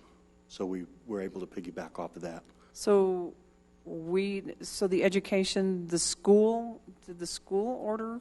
No, we ordered it. We were just able to piggyback off of an existing agreement. Okay, so is that part of our policy? I mean, do we normally do things that way, or is this just because it's the police department? And when we can leverage any kind of a cooperative agreement where they've already gone out and got pricing and put it together, yeah, we try to leverage those as much as possible. Okay, so we know that, and I think it said in here we saved $26,000. Yeah, almost 30%, over 30%. Okay. And then I mean, there were some reappropriations, right? Some of the money was moved around for, so like there happened to be 59,948. You're right. There was more. It was 150. It was about 150 is what we originally had budgeted. So we've reappropriated that money to another area in the. Yeah, that's CBRE is pretty consistent with that. As we nail down prices, get them secured, then they'll take that money and put it back either into contingency or other areas that we're working towards. Okay, and so we're still pretty close to being on budget? Yeah, we're still doing pretty well. Okay, thank you very much. You're welcome. Councilmember Barentine. Councilmember Mayor Pro Tem, Russell, I shared your concern. I'm sorry, what? I do it all the time. It's okay. I answered anything. Oh, I didn't hear what. You said Councilmember Russell, and so I just said I do that. Don't worry about it. Sorry. I share your concern about the process for doing the bid, but I think that this has come up a couple of times before, and so while I share that, I do understand, and I think the city manager has elaborated, I think before when this originally the idea came forward, is that we had the opportunity, I think, on more than just this, to do this. I don't think this was the only one that we were able to do a piggyback off of, because there was another government bid put out, but that there is a provision for that if there is another government bid and that followed a process, that we're able to go ahead and take advantage of that. So while I do share that concern anytime that kind of shows up, I appreciate the previous explanations that were given that this was following our procedure, but thanks for bringing that issue up as well. And thanks for letting us know that we're on budget. And thank you very much. Great. Could I have a motion? I move to approve 9C2, award contract to Foundation Fitness for Englewood Police Department headquarters fitness room equipment. Is there a second? I'll second. Thank you. I do want to make a comment since it was pulled out. I am very, very thankful for the way you all have gone about doing the bidding for these, or the different joint agreements. You have saved a ton of money on this project in thinking very carefully, and I think the citizens need to know that. So that this one was pulled out tonight, I think, is a good way to illustrate how hard you all have been working on just saving the money, being really efficient, and being able to use it in other ways to make our whole service center and the city for the policing much better. So thank you. Please vote. All votes have been cast. Let the record show 6 ayes. All right. Thank you. There are no public hearing items tonight. Item number 11, ordinances, resolutions, and motions. We don't have anything on first reading or second reading, but we do have 11C, resolutions and motions. We have 11C1, approve a change order for contract with Acuity. Staff recommends council award by motion and amendment to a professional services contract in the amount of $15,450 with Acuity Incorporated for IT and AV construction consulting services for Englewood Police Building Headquarters, EPD HQ project. Our staff right-of-way services manager, Larry Nimmo, is still here. Thank you. Thank you. Council, tonight we're presenting, when we originally did the RFPs for Acuity, and it was, unfortunately it was before my time, but when we did that original thing, as you'll see in the packet, the original proposal, Acuity's bid, their proposal was about $47,400. So we broke it out. We went ahead and just awarded the design phase of it all to get us going. And what that did for us by doing that is it allowed Acuity to kind of work through the project, through the design, see what happened here, and then probably reduce their risk so that when we asked them then to give us a new proposal for the construction, we asked them, is this proposal work or can you do anything else? We ended up with a proposal for the $15,450, which saved us about $4,800 from their original quote. So we felt very good. They've been involved in it since day one, so we'd just like to see them finish the project out. They are the best, you know, they got it through the original RFP, but you would want to keep that same person all the way through the project to get it finished out because they understand it. Ready for questions? Sure. So members, any questions? Seeing none, could I have a motion? I move to approve 11C1 for the change order for the contract with Acuity. Have a second? I'll second. Thank you, Councilmember Martinez, seconded. Any discussion? Seeing none, please vote. All votes have been cast. Let the record show 6 ayes. Our second item, 11C2, is the award contract to A1 Chip Seal for 2018 Cape Seal and Slurry Seal Project. Staff recommends council award by motion a contract to A1 Chip Seal Company in the amount of $519,806.34 with an additional 10% contingency of $51,980.63 for the total of $571,786.97 to complete the 2018 Cape Seal and Slurry Seal project. Again, our right-of-way services manager, Larry Nemo, is here. Thank you. Thank you, Council. As you know, the last couple of years, we've been working on some new programs for sealing our streets, alternatives. When I took over the right-of-way services, what we determined quickly, and I've kind of highlighted this even in the last study session, that we really didn't have anything, but I had a stack of paper about that thick with all the streets in a year. We hired a company, iWork Systems. They came in and gave us a pavement evaluation. Since then, that's what we've been working on, towards using that pavement evaluation to help us determine what streets we need to be working on. What they basically summarize is that our streets are well below what we should be doing. They use a process called RSL, remaining service life. Service life on a street's about 20 years on the asphalt. 66% of our streets were lower than 10, which means they're less than half the life.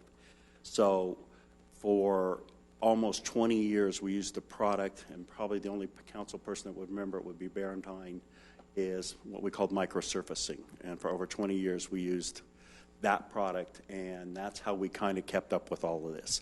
In 2008 was the last year we used the microsurfacing product, which is we needed to find, which is our product that allows us to do a larger number of blocks. It's not as good as a rotomill and overlay, but it still gives us a surface over the top of it, which does extend it. And it's about 5 to 8 years, 5 to 7 years is what the thing is. We still have a few streets that still have microsurfacing on them. It's in pretty poor shape, but it's still there. So we have been continuously looking for new products to work towards helping us to extend our RSL on the streets without having to do rebuilds and rotomills and overlays. The two products we did, as I've highlighted in here, one of the products that's fairly well used was our chip seal product. The feedback we got, and I think a number of you also heard about it too, was the residents really didn't care for the chip seal. They felt it was rough.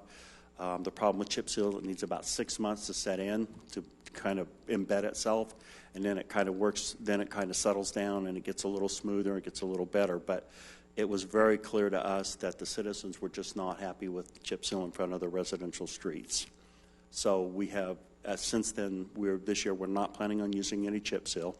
The two products that we are going to use is a slurry seal, and that slurry seal is going to be, which is a thin 1/4 inch layer of basically an asphalt product. We're going to put that over the chip seal streets. We are going to give the people what they want, which is a smooth surface. And that was one of the challenges with microsurfacing. All those years, it gave us a very smooth surface, and everybody loved it that way.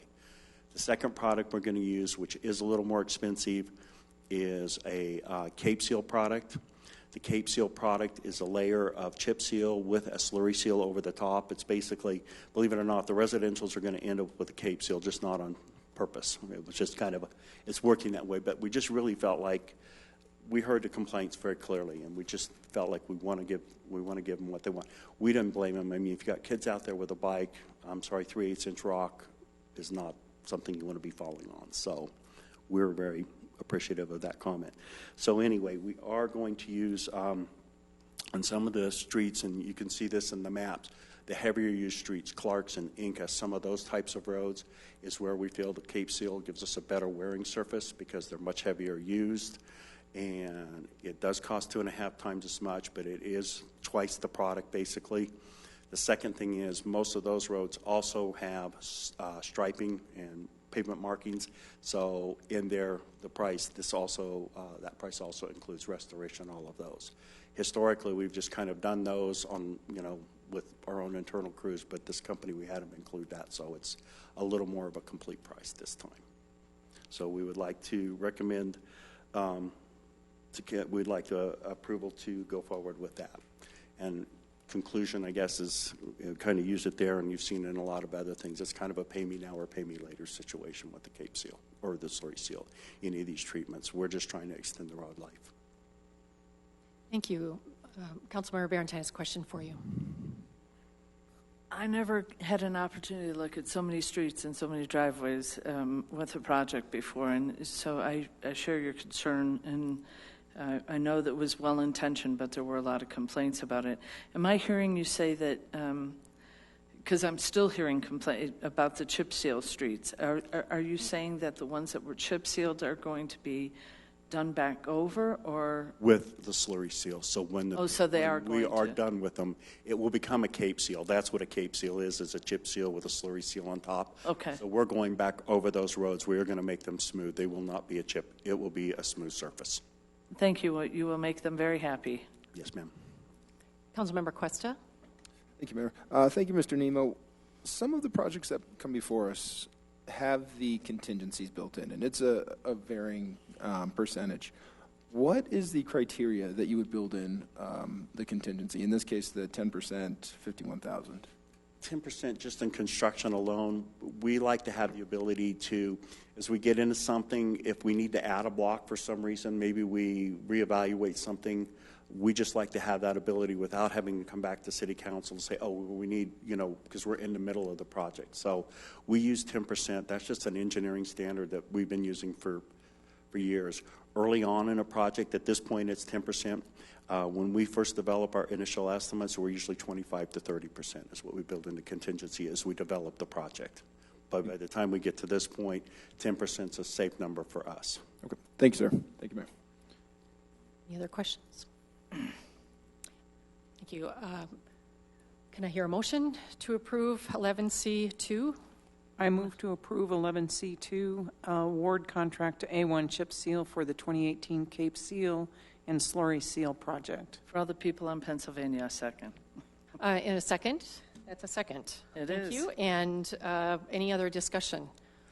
I want to say that this is one of those projects that is like a mouthful, and most people have no idea what you're talking about. But I've known more about streets through this project and the several others, knowing what's chip seal, what's slurry, and when slurry goes over, it makes it a cape. It's pretty phenomenal. So any citizens listening, our road people have this down, and they've figured out how to make it.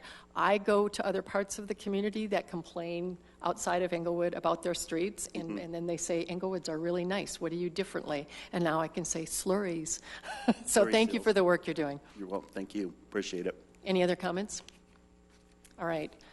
Please vote. All votes been cast. Let the record show 6 ayes. Thank you. Thank you. All right, on to general discussion. Oh, my. Okay, so I'm going to start with council members' choice. Council member Cuesta or Sierra, would someone like to begin? Sure. They always start at this end. Okay, we can go down here in this end. That's fine. That's fine. I do start down the left. No, I appreciate it. So I guess very first thing, I know this doesn't really apply to Englewood, but it could affect Englewood. But I guess just a question regarding the Grand Doozy Festival that's going to be happening here in a couple weeks. I'm sorry, what did you say it was? The Grand Doozy. Oh, I didn't. It's a huge festival. They're expecting hundreds of thousands of people. It's going to be at the Overland Golf Course. And so I know that the areas around Ruby Hill, Platt Park, can be affected by traffic. And I know that the city of Denver has asked the police to just not allow any parking in those neighborhoods during those times. Since it is pretty close to portions of Englewood, mostly, I'm guessing the parts that are going to be affected most are going to be west of Santa Fe, south of Evans. Have we looked into putting any type of parking restrictions so the neighborhoods don't get crowded with any type of parking issues during those 3 days? We haven't looked at that yet, council member, but one of the things that I know we will be doing is demarcating parking at the River Run Park as well as the golf course for only golf patrons. mean, you're right. This is a humongous deal, and some people might try to ride their bikes to the festival and park down in our parks and facilities. And so we'll be having a discussion about other areas of Englewood where we have parking to ensure that that's not being overrun by festival goers. As this is a tremendous event, I think initially the group that's doing this, AEG, actually asked to utilize some of our parking for this purpose, and we told them that we weren't interested in that, as it wasn't going to be fortuitous to our residents and our guests and our clients of our facilities. So we'll be working on a plan. I think you hit the nail on the head. It's a big deal, and we're trying to be as proactive as we can with it. All right. Well, we have 2 weeks, so it starts, I believe, a week from Friday, I want to say. So yeah, I just want to make sure that we look into all of the parking issues that may affect Englewood.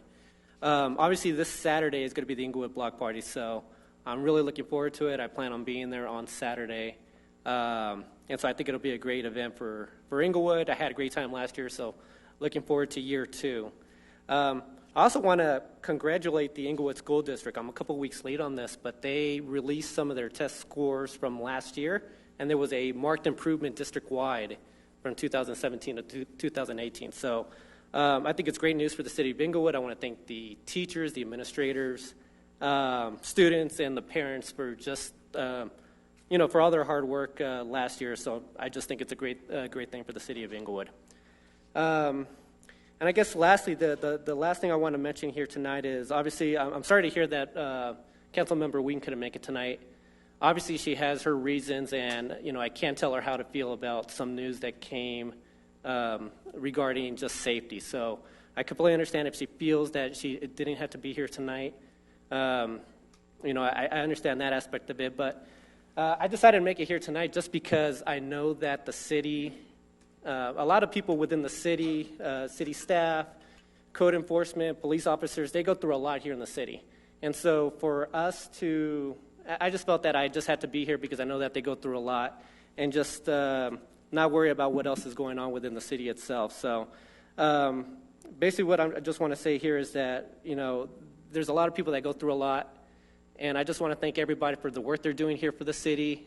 Code enforcement does a lot, and they, it's two-sided, right? There's people that want something to happen to improve the neighborhood, but then the people that are receiving the message don't want to receive that message. So they're gaining it from both sides. One, that they're not being proactive enough, and then secondly, that they let me live my life type of response. So I just think that they go through a lot, and I just want to voice my appreciation for all the work that everybody's doing. And for everything that you do for the city, because I know you have a deep love for Englewood. So just wanted to give my thanks for everything you guys do. So thank you.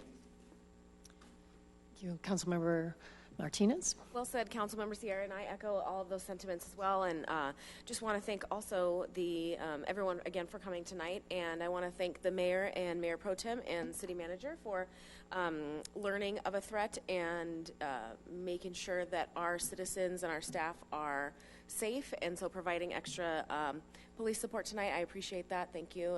Our safety is of utmost importance, and especially all of our folks here that come share their thoughts with us. So I want to thank you guys for that as well. And I am looking forward to the block party. It should be a good time, and I hope we keep it up and make it a tradition. Thank you. Mayor Pro Tem. I just want to thank you all for coming out tonight again. And I just want to say I think I am very thankful for this council. I believe that this council potentially is one of the best councils this city has had in a long time, and I think we're working very well together. It makes me very sad to see things going on that would cause people to be frightened. I have grown up in this city. I have always felt safe.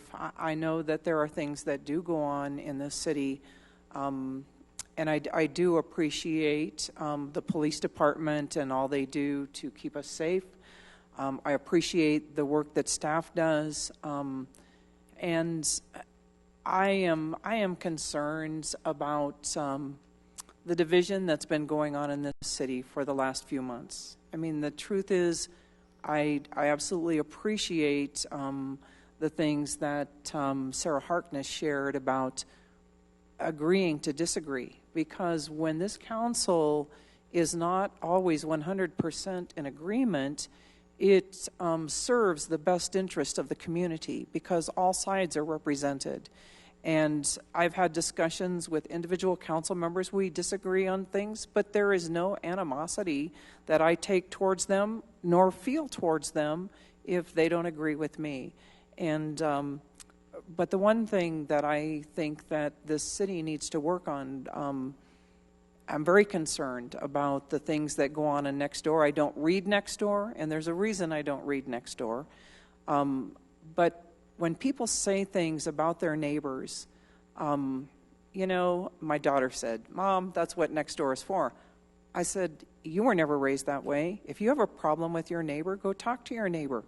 And I think that we need to bring healing in this city, and the one way that we're going to do that is to become friends with our neighbors instead of dividing over things that don't really matter.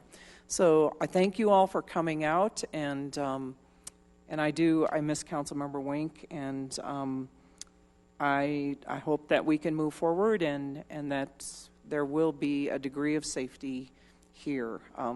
Thank you. Thank you, Mayor Pro Tem. Councilmember Barentine.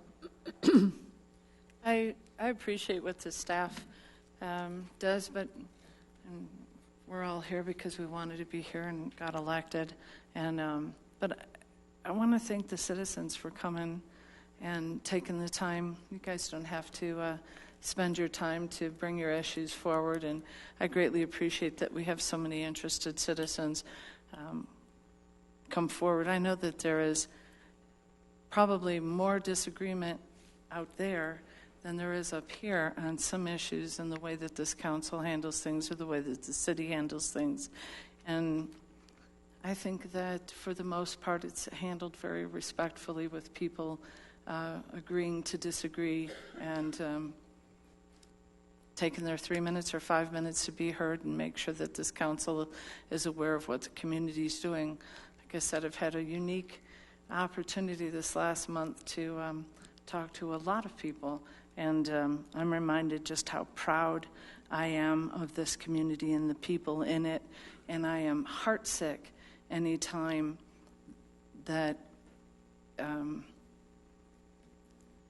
it gives the impression that somehow that this staff or this council is in any way afraid of the constituency. And so that's why I really want to make sure that we have credible information, that we don't put out there to the public that we've got something going on in this community that we don't, and give a false impression. So I tend to tread very lightly on those impressions that we give to our community and to outside of our community.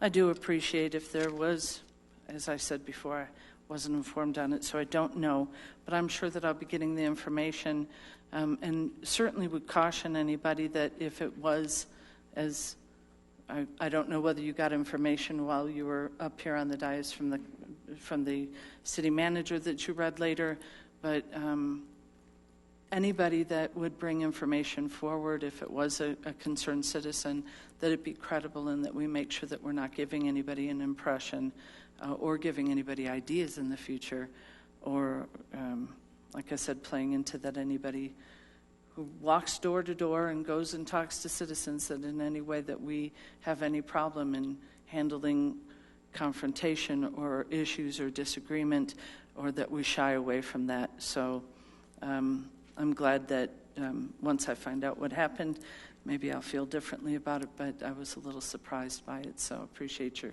patience and grace on that. And that's all I had. I look forward to the block party on Saturday as well. I think it's going to be great. Our first one was, so I'm thinking this one will be even better. Thank you. Councilmember Cuesta. Thank you, Mayor. I have got, as I mentioned in my response to comment, Airbnb. I've just had a few folks contact me about it over the past week. My understanding is it's certainly very prevalent if you were to go to the website, and I will certainly check in on the memorandum that was wrote, and then, you know, kind of speak with folks accordingly. I am looking forward to that September 20th meeting. I think that there are a lot of, again, different perspectives throughout the community on this and how we should proceed forward. So I'm looking forward to hearing those perspectives as well. I actually had Grand Doozy on my list also, Councilmember Sierra. If we have the block party next week, which we do have scheduled, which my understanding we received a pretty healthy economic spike over that weekend, certainly in that area. I'm thinking Grand Doozy could kind of spill over in Englewood as well. So hopefully we have a couple good weekends at the Englewood Till, if all goes well. You know, I think that everybody up here is right. Credit to staff, credit to the citizens, everybody showing up and working hard, and I'm grateful to the whole group. Thank you, Mayor. Thank you. I really don't have a lot of new things other than to say, Mayor Pro Tem, I really appreciated your words about unity, and I, like you, like her, do not read next door anymore because I find it to be so discouraging, which is unfortunate because I know other things are exchanged there in a good way. But I would encourage our Englewood areas that are involved in it to be careful about how they talk about one another, just because we do want to build a better community, and tearing people down is not the way to do it, nor up here, nor people coming to us to act civilly and respect one another is really important. And I will continue to try and help us do that as a council and as the mayor, as long as I'm up here. I am very much looking forward to the weekend of Saturday. I think it's going to be a long day of good work and then hopefully some great fun after it is over, and it should be a great celebration of the city. And yeah, I think I said enough about safety tonight, but I want to say our safety is really, really important to all of us, and you never know what might be behind certain claims. So I think it's always important to err on the side of being careful. So I appreciate those who helped with that today and put things together that I didn't even know were going to happen. So that's great. Next is City Manager's report. Mayor, may I approach the podium? Yes, you can.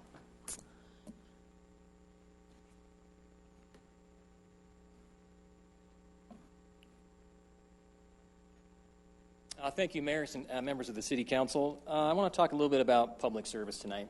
Public service is a calling, and you all know this. You've all run for office and have dedicated yourselves to improving this community that we all live in and we all love. 4 years ago when I came, I was dedicated to that same thing as well, and have been so right to this moment. Dedicated and committed to this community, dedicated and committed to leaving Englewood better than the way I found it. And that's how I've approached this particular role. At this point in time, what I want to say to the City Council is that I'm going to be tendering my resignation this evening. I'm giving you, according to my contract, the 1 month notice that's required. But I want to digress a little bit and just say a few things about the community, say a few things about the staff, because it's important to me. As I mentioned, you know, my family and I moved here for one reason, and that was to improve the social fabric of this community while at the same time honoring my wife, who needs to honor her mother and father, who were dealing with some terrible illness. During that time, obviously and unfortunately, my father-in-law has passed away from Alzheimer's. My mother-in-law, fortunately and thankfully, is doing much better now. She has had a hip replacement and a back surgery and is doing well, and it's been a blessing to be able to be here to help them. As I mentioned, public service is a calling. And when I first interviewed with the city, one of the interview questions the council gave was, how long are you going to stay? And my answer at that point in time was, I will stay as long as I am needed, that my leadership is functional, it's engaging, and it's improving the way the city is. And I have never wavered from that. That's been my agenda. I hadn't had any other agenda other than to serve in this community. My family and I have been rooted in this community. We serve in this community. We help our neighbors. We work with those who need it, who are the unfortunate, who need help. We do that. I'm going to miss that because Englewood has some great people. The community has some really great people that have done great things and continue to do so. And my prayer for the city of Englewood as I exit this organization and potentially exit the community is that there is healing. I think that's been a consistent theme this evening. You know, the events that have gone on over the last 2 or 3 months have been very divisive and clearly have had an adverse impact on a number of people, their health, their relationships with their neighbors. And I just really hope that that will clear up. I really hope that people will join arms and dedicate themselves to improving this community. Lend their voices, lend their backs, lend their minds, lend their resources to help each other and help this community. One of the things that I like about Englewood so much is that it is a urban area. It's a big city, but it has small town values. People are willing to help each other. They step forward and want to assist. And I hope that that type of character can continue. Having said that, though, Council, I would exhort you to remember and recall that while this may be a smaller community in a larger metropolitan area, you're a big city. You have complex issues. The same issues that impact Denver, which is 20 times the size of Englewood, impact this city. And you need to think of it that way. You have to look at resourcing your community for the resources that are necessary to fix not only storm drains, but water systems, our utilities. We're a big city. We need to act like a big city, not do things on the cheap. We need to invest, and I would hope that you would continue with looking at, obviously, safety as a concern, or public safety as a concern, but also just the condition of our infrastructure. To our employees, that's the toughest part about leaving. You have some of the best damn employees that I've had to work with in city government. And I've worked in 4 cities in several different states. These people that are here aren't here for self-aggrandizement. They're not here for the paycheck. They're here because they care about this community. I would hope that this council and this community would continue to respect the employees. You don't necessarily have to rubber stamp everything. I know that's been a concern of a couple of you, that you feel like you're a rubber stamp for staff. That's not what we're asking, what I'm stating for you to think about tonight. But respect them, appreciate them, as well as resource them as well, so they continue to provide the great services to the residents and the businesses and other clients of this community. It has been an honor and a privilege for me to have served this community. I will clearly serve this community right to my very end. That's who I am. I don't shirk my duties. I take it very seriously, the charges that you've given to me, as well as the respect to get the work done. And we'll do that until October 5th. And again, I can't say enough how much of a privilege it's been to help come into a city that's been static, and to try to improve things, to improve processes, to improve the economic conditions, to improve the way in which we do business, to challenge ourselves, to be innovative, to think differently. And I really am going to miss the team that we formed. That's the toughest part, is leaving the team that you've left behind. Started, as a kid, when you're on a team, you miss those kids that are on your team. The military, the same thing. I miss the people I was in the military with. In my other cities, miss those people. You've got some great people. Please respect them. Please listen to them. Utilize them. They are professionals, and they deserve that respect. But, Council, thank you. I look forward to working with you over the next month, and hope to continue to keep us on a positive trajectory and ensure that the direction that we've set out is going to maintain, and that services continue to be provided in a professional and efficient manner. Thank you. Thank you, Manager Keck. City Attorney's report. This meeting is adjourned.